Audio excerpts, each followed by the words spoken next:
کہ اللہ تبارک و تعالیٰ فرماتے ہیں کہ ایمان والو، اے ایمان والو، تمام اہل ایمان، تمام مسلمانوں سے خطاب ہے، اے اہل ایمان، ایمان والو جو مجھ پر ایمان لائے ہو، اللہ سے ڈرو، تقوی اختیار کرو، وابتغوا الیہ الوسیلہ، اور اس تک پہنچنے کا وسیلہ تلاش کرو، اور وجاہدوا فی سبیلہ، اس کے راستے میں محنت کرو، کوشش کرو، لعلکم تفلحون، تاکہ تمہیں فلاح حاصل۔ تو اللہ تبارک و تعالی نے جو بنیادی حکم دیا وہ تقوی کا، اور تقوی حاصل کرنے کے لیے دو چیزوں کا ذکر فرمایا، ایک یہ کہ اللہ تبارک و تعالی تک پہنچنے کا وسیلہ تلاش۔ یہ بار بار عرض کر چکا ہوں کہ مفسرین نے وسیلے کا معنی کیا ہے عمل صالح، نیک اعمال، لیکن جو لفظ قرآن کریم نے استعمال کیا وہ ہے سب سے زیادہ قابل غور، وابتغوا الیہ الوسیلہ، یعنی اس تک پہنچنے کا وسیلہ تلاش، اللہ تبارک و تعالی تک پہنچنا، جس کا مطلب یہ ہوا کہ اصل چیز یہ ہے کہ بندہ اپنے اللہ سے جڑ جائے، بندے کا اپنے اللہ سے، اپنے پروردگار سے، اپنے خالق سے، اپنے مالک سے تعلق اتنا قوی ہو جائے کہ وہ اس کے قریب پہنچے، اللہ کے قریب پہنچے۔ اللہ تعالیٰ تو ہے ہی قریب، اللہ تعالیٰ تو قرآن کریم میں فرماتے ہیں، اللہ تبارک و تعالیٰ اپنے فضل و کرم سے فرماتے ہیں کہ وَنَحْنُ أَقْرَبُ إِلَيْهِ مِنْ حَبْلِ الْوَرِيدِ، ہم تو اس کی رگ جان سے بھی زیادہ قریب ہیں۔ اللہ تعالیٰ تو ہے ہی قریب، لیکن ہم غافل ہیں، ہم غفلت میں پڑے ہوئے ہیں، ہمیں اللہ تبارک و تعالیٰ کے قریب حاصل ہونے کا احساس نہیں۔ تو وہ تو قریب ہیں، ہم ان کے قریب نہیں ہیں، ہمیں ان کا قرب حاصل نہیں۔ تو اللہ تعالیٰ فرما رہے ہیں ہم تو قریب ہیں ہی تمہارے، لیکن تم بھی ہمارے قریب، تم قریب آؤ، میرا قرب حاصل کرو، میرے ساتھ تعلق جوڑو۔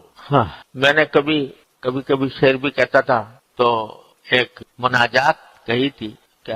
اللہ تبارک و تعالیٰ سے دعائیں ہیں اس میں، تو اس میں ایک شعر تھا کہ بڑی دور ہے ابھی تک رگ جان کی مسافت، یعنی اللہ تعالیٰ تو یہ فرما رہے ہیں کہ میں تمہارے سے رگ جان سے بھی زیادہ قریب ہوں، لیکن میری غفلت کی وجہ سے یہ رگ جان کی مسافت بھی دور پڑ گئی ہے۔ بڑی دور ہے ابھی تک رگ جان کی مسافت، جو دیا ہے قرب تو نے تو شعور بھی عطا کر، جو دیا ہے قرب تو نے تو شعور بھی عطا کر، یعنی آپ تو قریب ہیں، لیکن میں غفلت کی وجہ سے، میں دنیا کے کام دھندوں میں غافل ہو کر میں آپ کے قرب کا احساس نہیں کر پا رہا اور آپ کے قریب نہیں جا پا رہا، تو اللہ مجھے اس کا شعور بھی عطا فرما دے، جو دیا ہے قرب تو نے تو شعور بھی عطا کر۔ میرے والد ماجد رحمۃ اللہ علیہ کا ایک شعر ہے، میرے والد ماجد حضرت مولانا مفتی محمد شفیع صاحب رحمۃ اللہ علیہ، اللہ تعالیٰ ان کے درجات بلند فرمائے، وہ بھی بڑا شعر کہا کرتے تھے، تو فرماتے ہیں کہ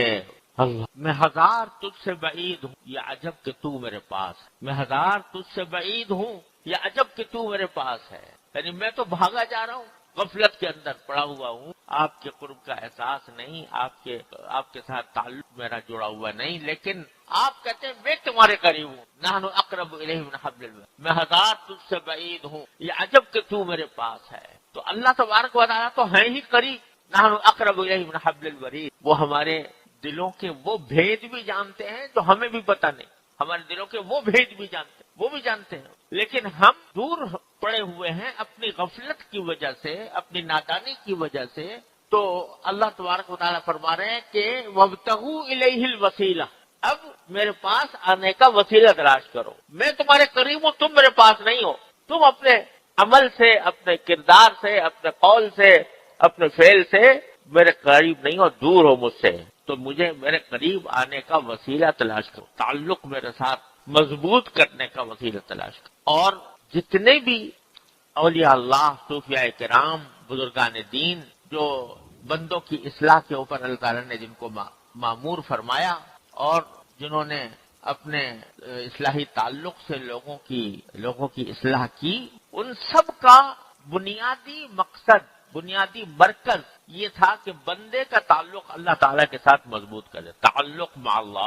اللہ تبارک و تعالیٰ کے ساتھ تعلق مضبوط ہو جائے، یہی سارا مقصود یہ ہے ہر چیز کا۔ جو عبادت بندہ کرتا ہے اس کا مقصد یہ ہے اللہ تعالیٰ سے تعلق. جو بندہ ذکر کرتا ہے، تلاوت کرتا ہے، قرآن شریف پڑھتا ہے، دعائیں کرتا ہے، جو کچھ بھی عبادت کی جو صورت بھی ہے، اس کا اصل مقصود اللہ جل جلالہ سے تعلق کو مضبوط کرنا. اور تعلق مضبوط کرنے کے لیے وسیلہ ہے عمل صالح، نیک اعمال. لیکن ان نیک اعمال کو کرنے کے لیے اللہ تعالیٰ فرماتے ہیں وجاہدوا فی سبیل، اس کے لیے تم محنت کرنی. گھر بیٹھے اور ہاتھ پر ہاتھ رکھ کے کوئی کام نہیں بنتا دنیا، نہ دنیا کا نہ دین کا. تھوڑی بہت محنت کرنی پڑتی ہے، تھوڑی بہت کوشش کرنی پڑتی ہے، تب جا کر آدمی کو کوئی اپنا مقصود حاصل ہوتا ہے. جو اس کے جس چیز کو اس نے مقصود بنایا ہوا ہے اس تک پہنچنے کے لیے کچھ نہ کچھ ہاتھ پاؤں ہلانے پڑتے ہیں اور کچھ نہ کچھ محنت کرنی پڑتی ہے، مشقت کرنی پڑتی ہے. دیکھو کس طرح اپنی روزی کمانے کے لیے تم مشقت کرتے ہو. صبح سویرے سے اٹھو گے، جاؤ گے، مزدوری کرو گے، محنت کرو گے، ملازمت کرو گے، کیونکہ روزی کمانی ہے تو اس کے لیے محنت کرنے. محنت کے بغیر کوئی دنیا میں کوئی کام نہیں ہوتا. تو اتنا بڑا کام، اتنا بڑا عظیم مقصد کہ اللہ جل جلالہ سے تعلق جڑ جائے، تعلق مضبوط ہو جائے، یہ بغیر محنت کے، بغیر کوشش کے، بغیر دھیان کے کیسے ہو سکتا؟ لہذا فرمایا وجاہدوا. تو اللہ کے ساتھ تعلق کرنے کے لیے ضرورت ہے مجاہدے کی. اس کو مجاہدہ کا لفظ استعمال فرمایا اللہ تعالیٰ نے. مجاہدہ، مجاہدے کے معنی کیا ہے؟ کہ اپنے نفس پر زبردستی کر کے اس کو صحیح راستے پر رکھنا، زبردستی کر کے اس کو اللہ تعالیٰ کے قریب لے جانا، اللہ تعالیٰ کے ساتھ تعلق اس کا مضبوط کرانا. یہ مجاہدے پچھلی مرتبہ میں نے عرض کیا تھا کہ حضرات صوفیاء کرام کے پاس جب کوئی جاتا تھا تو ان سے بڑے زبردست مجاہدے کرائے جاتے تھے خانقاہوں میں، اور محنتیں کرائی جاتی تھی تاکہ اندر کے تکبر کا بت ٹوٹے. انسان کے اندر، انسان جو ہے نا وہ ذرا سا اس کو کوئی دنیا کے اندر کوئی ذرا سا منصب مل جائے، پیسہ مل جائے، شہرت مل جائے، کوئی تعریف کر دے تو اس کے دل میں تکبر کا بت پرورش پاتا ہے. اور وہ تکبر کا بت جو ہے جو اس کو اللہ تعالیٰ سے دور کرتا ہے، اللہ تعالیٰ کے سے قریب جانے سے روکتا ہے. تو پتہ نہیں، اور اسی طرح سے کئی امراض پیدا ہوتے ہیں. تکبر پیدا ہوتا ہے، حسد پیدا ہوتا ہے، دکھاوا پیدا ہوتا ہے، اور دوسروں کے ساتھ آدمی کا تعلق جو ہے وہ اکھڑ قسم کا بن جاتا ہے، خود غرضی پیدا ہوتی ہے. یہ امراض پیدا ہو جاتے ہیں بندے کے دل میں. تو اس کو دور کرنے کے لیے، ان بیماریوں کو دور کرنے کے لیے مجاہدے کرائے جاتے ہیں. جیسے پچھلی مرتبہ میں نے واقعہ سنایا تھا کہ حمام جھونکنے کو لگا دیا ایک شہزادے کو، تم یہ کام کرو. تو اسی طریقے سے اور بڑے بڑے مجاہدے، ریاضتیں کی جاتی تھیں، تب جا کر کہیں آدمی بنتا تھا. حضرات صحابہ کرام رضی اللہ تعالیٰ عنہ اجمعین کو دیکھو کہ ان کے مجاہدے کیا تھے. کفار و مشرکین سے اذیتیں برداشت کر رہے ہیں. مکہ مکرمہ میں، مکی زندگی میں صحابہ کرام پر کیا کیا مصائب نہیں توڑے گئے، کیا کیا اذیتیں ان کو نہیں دی گئیں، مگر حکم یہ تھا کہ صبر کرو. ہتھیار کا جواب ہتھیار سے دینے کی اجازت نہیں. کوئی ظلم توڑ رہا ہے، برداشت کر لو، صبر کرو. وَاصْبِرْ وَمَا صَبْرُكَ إِلَّا بِاللَّهِ، یہ حکم تھا. یہ کیوں؟ اس لیے کہ ابھی تک مقصود تھا کہ جو باطن کے جو احوال ہیں ان کو مزکہ اور مجلہ کرنا مقصود تھا، ان کو صاف اور بیماریوں سے پاک کرنا تھا، اور تربیت کرنی تھی، مجاہدہ کرانا تھا. تاکہ دل تو چاہ رہا ہے کہ یہ مجھے ایک تھپڑ مار رہا ہے تو میں 2 تھپڑ ماروں، دل تو یہ چاہ رہا ہے، لیکن کہا جا رہا ہے کہ نہیں، صبر کرو. یہ نفس کی مخالفت کرا کے پورے 13 سال مکی زندگی کے اس طرح گزرے ہیں کہ صحابہ کرام کو ہتھیار اٹھانے کی اجازت. کیوں؟ اس لیے کہ ان کو اس مظالم بھٹی سے گزار کر اور صبر کی بھٹی سے گزار کر، مجاہدوں کی بھٹی سے گزار کر ان کو کندن بنانا تھا. ان کو ایسا کندن بنانا تھا کہ جو کوئی چھو جائے وہ بھی سونا بن جائے. صحابہ کرام کو جو چھو جائے، جو ان کے قریب سے گزر جائے، جو ان کی صحبت اٹھا لے، وہ بھی سونا بن جائے. حضرت شاہ اسماعیل شہید رحمۃ اللہ علیہ، اللہ تعالیٰ ان کے درجات بلند فرمائے، وہ فرماتے ہیں کہ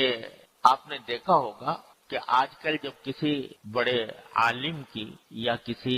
بڑے شیخ کی، پیر کی تعریف کی جاتی ہے تو اس کے بڑے بڑے القاب استعمال ہوتے ہیں اس کے لیے. کسی کو محدث اعظم کہہ دیتے ہیں، کسی کو شیخ التفسیر کہہ دیتے ہیں، کسی کو شیخ الحدیث کہہ دیتے ہیں، کسی کو شیخ الاسلام کہہ دیتے ہیں، کسی کو علامہ کہہ دیتے ہیں، کسی کو طرح طرح کے القاب لوگوں کے ساتھ لگے ہوئے ہیں. امام کہہ دیتے ہیں لوگوں کو، امام ابو حنیفہ، امام شافعی، امام احمد ابن حنبل، علامہ حافظ ابن حجر، علامہ فلاں. ٹھیک ہے، لیکن صحابہ کے ساتھ کوئی نہیں کہتا. صحابہ کے ساتھ کسی نے آج تک یہ نہیں کہا کہ امام ابو بکر، یا کسی نے